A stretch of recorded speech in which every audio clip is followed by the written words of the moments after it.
We're going to start off with the first method of making a list. We have 16 and 24. So let's start off with the factors of 16. So what can we multiply to get 16? So we have 1 times 16. And if we have 1 times 16, we can't use 16 times 1 because it's the same thing. We have 2 times 8 and then 4 times 4. Okay, so these are all of the factors of 16. And then 24. Ask yourself, what can I multiply to get 24? 1 times 24. And again, we're not going to use 24 times 1 because it's the same thing. 2 times 12. 3 times 8. And 4 times 6. Now, let's figure out what the common factors are. So what do they have in common? They both have a 1, both have a 2, both have a 4, both have an 8, and these are our common factors. So, what is our greatest common factor? You guessed it, 8. Okay, so we're going to continue with greatest common factor, and our next method is to use the prime factorization by way of a factor tree. Okay, so let's start with the 12.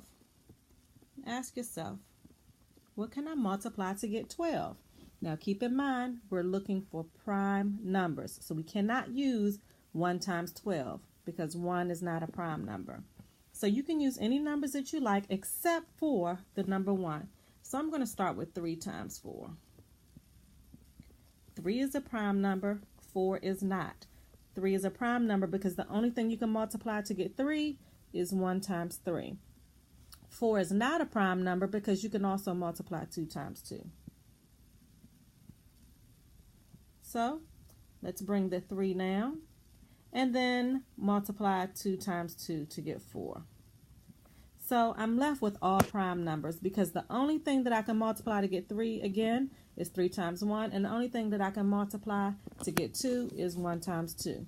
Now, just to reiterate, a prime number only has 2 factors. It's 1 and that number. Let's move over to 32. 2 numbers that I can multiply to get 32. Now again, you can start with any numbers that you like. I'm going to start with 4 times 8. As I see to my left, 4 has 2 factors of 2 times 2. Okay, and then 8, I'm going to multiply 2 times 4. Now again, I already know that 2 factors of 4 are 2 times 2. And I'm just going to bring all of these other 2's down. I'm not going to forget my multiplication signs. So 12, the prime factorization for 12 is 3 times 2 times 2. And the prime factorization of 32 is 2 times 2 times 2 times 2 times 2, or 2 to the 5th power. Now I'm going to ask myself, what do these numbers have in common? Or what do these prime numbers have in common? We have a 2 here, and a 2 here, and a 2 here, and a 2 here. And these are the only ones that they have in common. So, the greatest common factor is 2 times 2, or 4. And that's how you find the greatest common factor using a factor tree in prime factorization. And our last method for finding the greatest common factor is prime factorization again. However, it's going to look a little bit different than a factor tree. It's going to look a little bit like a ladder. Okay, so let's start off with the 10.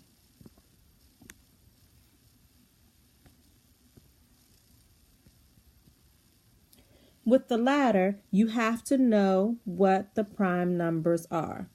Okay, we're going to do kind of like an upside down division sign. Okay, so what is a prime number that can divide into 10? 2. 2 goes into 10 5 times, and I'm going to put that right underneath the 10. Now, 2 and 5 are both prime numbers, so I'm going to stop there. Let's move over to 20.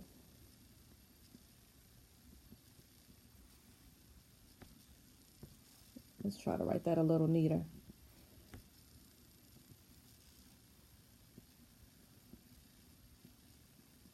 Okay, a number that can divide, a prime number that can divide into 20. Let's start with 2. 2 goes into 20 10 times. And I'm going to bring another little box thing up underneath there. A number that can go into 10. A prime number that can divide into 10. 2 again. 2 goes into 10 5 times. So now I'm left with all prime numbers. Okay. And so at this point, what we want to do is to identify the common factors. So they both have a 5 and they both have a 2. So greatest common factor is 2 times 5 or 10. And that's how you find the greatest common factor using this ladder method.